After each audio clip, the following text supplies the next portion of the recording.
The On Thursday, Arizona educators behind the Invest in Education Act announced that they have collected enough signatures to send to the voters a school funding measure that will raise taxes for people with above-average incomes.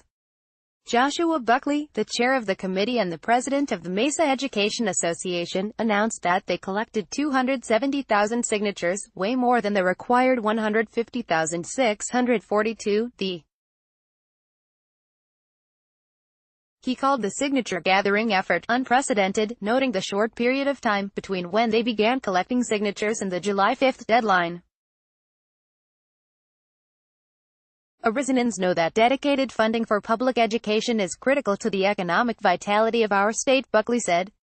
This spring, a grassroots group of teachers and the Arizona Education Association led a strike for larger salaries and school funding, setting up a dramatic showdown with the state legislature and days of rallies at the Capitol. Lawmakers passed a 20% teacher pay increase that was the brainchild of Governor Doug Ducey, but teachers walked away without a sustainable source of long-term school funding revenue.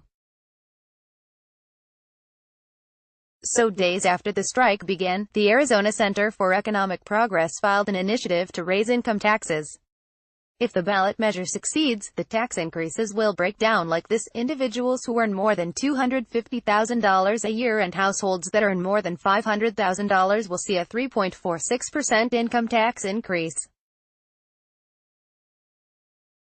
Meanwhile, individuals who earn more than $500,000 and households that earn more than $1 million will see a 4.46% increase. The Invest in Education Committee says that the measure will raise $690 million annually and will apply to less than 1% of Arizona households. These new tax dollars will go toward the state's Classroom Site Fund, a primary source of Arizona state dollars that funds schools. 60% of the new revenue from taxes would go to teacher-based salary increases and 40% would go to maintenance and operations. The Arizona Chamber of Commerce has denounced the measure, arguing that by targeting the wealthy, education dollars could disappear in a downturn. Should this measure secure a spot on the ballot, we will oppose it strongly, and we will urge Arizona voters to do the same. https://t.co/feachegbusy, Arizona Chamber, @as Chamber, April 27, 2018. But AEA President Joe Thomas told reporters at Thursday's press conference that the tax increase was crafted deliberately. Advocates conducted a year's worth of research, including online polling and phone calling, he said. When asked about the fairness of applying an income tax on the wealthiest to pay for school funding, Thomas grew louder. "We're listening to the voters," he explained repeatedly. "What's not fair is we have the lowest paid teachers in the nation," Thomas said. "What's not fair is we have underfunded and understaffed schools." Thomas also alluded to the bare-knuckle fight that lies ahead of the. During the strike, teachers came under withering attacks from right-wing pundits and politicians.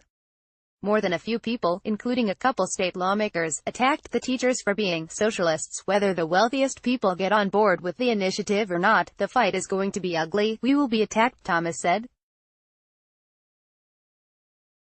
"They will attempt to discredit us. They'll say awful things because they want to keep the status quo.